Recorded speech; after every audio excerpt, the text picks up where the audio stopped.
இன்று ஆதிகால பரிகாரங்கள் குறித்து மக்கள் அனைவருக்கும் எடுத்துரைப்பதற்காகவே நம்முடன் இணைந்திருக்கிறார் பாரம்பரிய திருவள்ளுவர் குல வம்சாவளி உதித்த பிரசன்ன ஜோதிட ஞானி டாக்டர் சுபம் மாரிமுத்து ஐயா அவர்கள். அவரை வரவேற்போம். வணக்கம் ஐயா. வணக்கம்மா. அதாவது என்னன்னா, எங்களுக்கெல்லாம் நல்லதொரு குடும்பம் பல்கலைக்கழகம் அப்படின்னு வாழணும்னு ரொம்ப ஆசை சார். வீட்டுல கணவன் மனைவி பிரச்சனை இல்லாம இருந்தா குழந்தைகளும் சரி சுத்தி இருக்கவங்களும் சரி ரொம்ப அழகா சந்தோஷமா இருக்கும். அப்படிப்பட்ட குடும்பம் அமையறதுங்கிறது நமக்கு புண்ணியம் பண்ணிருக்கணும்லாம் சொல்றாங்க. அதாவது கணவன் மனைவிக்கு எடுத்துக்காட்டா சிவபெருமானையும் பார்வதியும் சொல்லுவாங்க. ஆனா உங்ககிட்ட கேட்கறது இது கரெக்டா இருக்கும்னு நினைக்கிறேன். திருவள்ளுவரும் வாசுகியும் கணவன் மனைவி சிறந்த எடுத்துக்காட்டினே சொல்லலாம். ஏன் அவங்க ஒரு எடுத்துக்காட்டா சொல்றாங்க அப்படிங்கறது தெரிஞ்சுக்கலாம். ரொம்ப சந்தோஷமா. அனைவருக்கும் வணக்கம். பாரம்பரிய திருவள்ளுவர் குல வம்சம் பிரசன்ன ஜோதிடர் சுப மாரிமுத்து திருப்பூர்லேருந்து இந்த பதிவு உங்களுக்காக. இன்றைக்கு அம்மா கேட்ட குரல் அற்புதமான ஒரு விஷயம். கணவன் மனைவி ஒற்றுமையாக இருக்கணுங்கிறது இந்த உலகத்தில் எத்தனையோ ஒரு புண்ணியம் செய்திருந்தால் தான் நம்ம கணவன் மனைவி ஒற்றுமையாக இருக்க முடியும். அதில் பாருங்கள், ஒரே வீட்டுக்குள்ளே கணவன் மனைவி ஒற்றுமையாக இருக்கணுங்கிறதுக்காக பெரிய பெரிய மகான்கள் எல்லாம் நல்லபடியாக வாழ்ந்து ஒரு உதாரணத்துக்கு எடுத்திருக்காங்க. அப்போது இந்த கணவன் மனைவி ஒரே வீட்டுக்குள்ளே பாருங்கள், எத்தனையோ மன உளைச்சல், அவங்களுக்கு தீராத துன்பம், கடன், வீட்டில் பிள்ளை பிழைக்கல, அண்ணன் தம்பி ஒன்று சேரலை, இப்படி எதோ நினச்சிட்டும் கூட ஒரு மனசுக்குள்ளே ஒரு ஆதங்கமான விஷயத்தை நினச்சிட்டு ஒரு கணவன் மனைவிக்குள்ளே ஒரு அந்யூனி உறவு இல்லாமல் இவங்களுக்குள்ள ஒரே வீட்டுக்குள்ளே தான் இருப்பாங்க. ஆனால் ஒரு சந்தோஷம் இல்லாமல் இருப்பாங்க.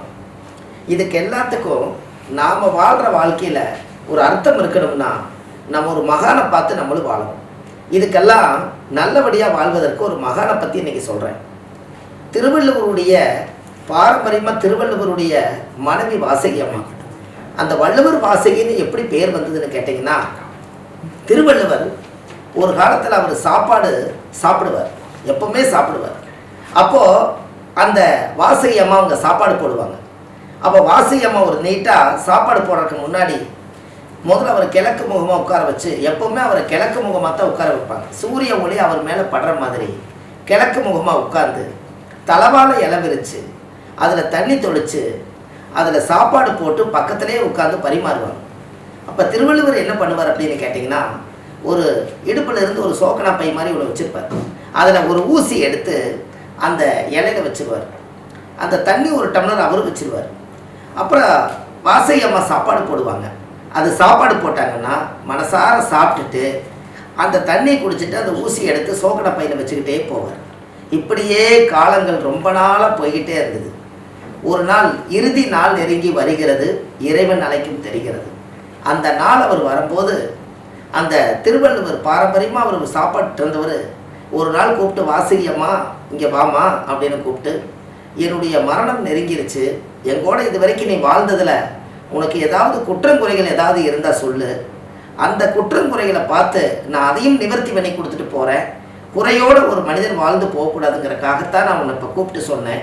ஏதாவது உனக்கு குறை இருக்கான்னு அவர் கேட்கும். அதுக்கு அவர் வாசகி அந்த அம்மா கேட்குறாங்க, எனக்கு எந்த குறையும் இல்லைங்க, என்னை நீங்கள் நல்லா கல்யாணம் பண்ணி எனக்காக வாழ்ந்து எனக்காகவே நிறைய உழைப்பை செலுத்தி மனசார நீங்கள் வாழ்ந்துருக்கீங்க. எனக்கு அதுவே உங்களோட வாழ்ந்ததில் எனக்கு ரொம்ப பூரிப்பாக இருக்குது. அந்த வாழ்க்கை எனக்கு இன்னொரு ஜென்மத்திலே எனக்கு கிடைக்கணும்னு சொல்லி எனக்கு எந்த குறை இல்லைங்க, என்னை நல்லா வச்சு பார்த்துக்கிறீங்கன்னு சொல்லும்.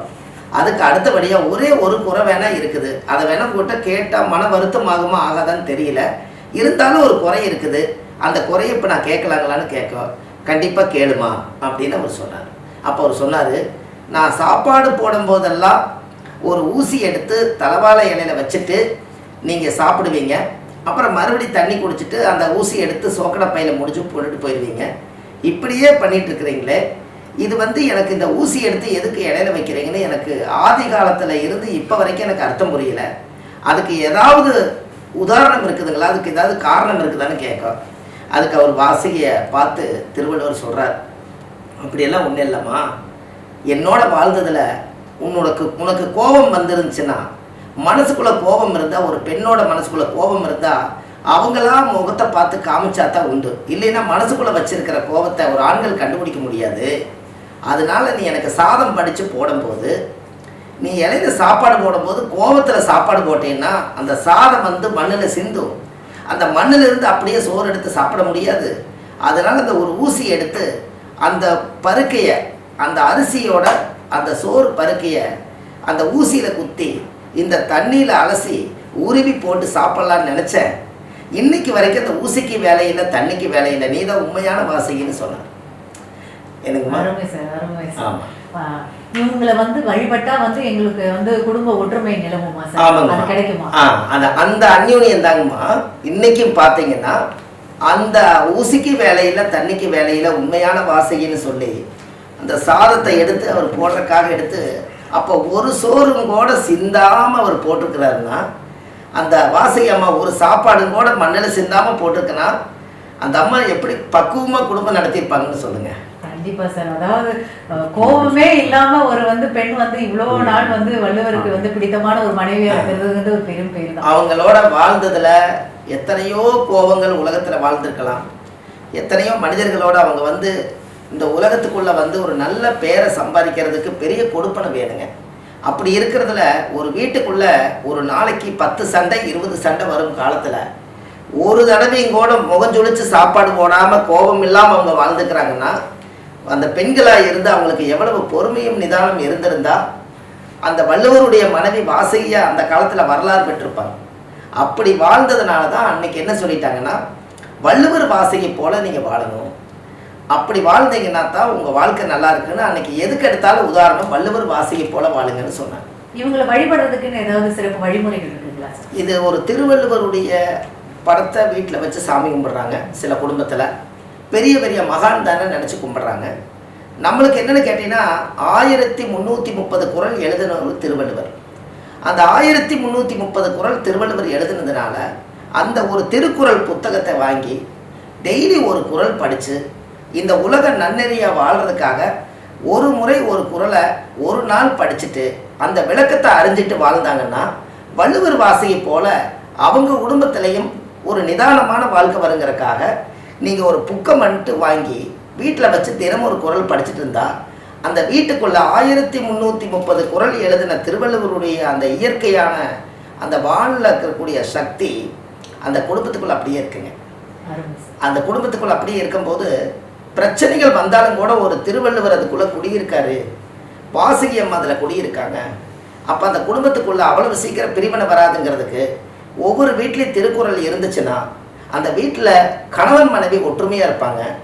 அவங்களுக்குள்ள தாம்பத்திய வாழ்க்கை சந்தோஷம் அந்யூன்யம் நல்லா இருக்கும். அவங்களுடைய எதிர்கால வாழ்க்கையில் எந்த பிரச்சனை வந்தாலும் வள்ளுவர் வாசகி போல வாழ்றதுக்காக அந்த புத்தகமே ஒரு பெரிய ஒரு மகான வீட்டில் குடியிருப்பாங்க. கண்டிப்பா சார். தெய்வ புலவர் எழுதிய வந்து அந்த குறளை படிச்சாலே வந்து வாழ்க்கையில நிம்மதி கிடைக்கும். ஆமாங்க. அவர் முதல்ல எழுதுனதே அகர முதல எழுத்தெல்லாம் ஆதி பகவன் முகற்றே உலகன்னு எழுதினார். அகர முதல எழுத்தெல்லாம் ஆதி பகவன் எழுதினார்.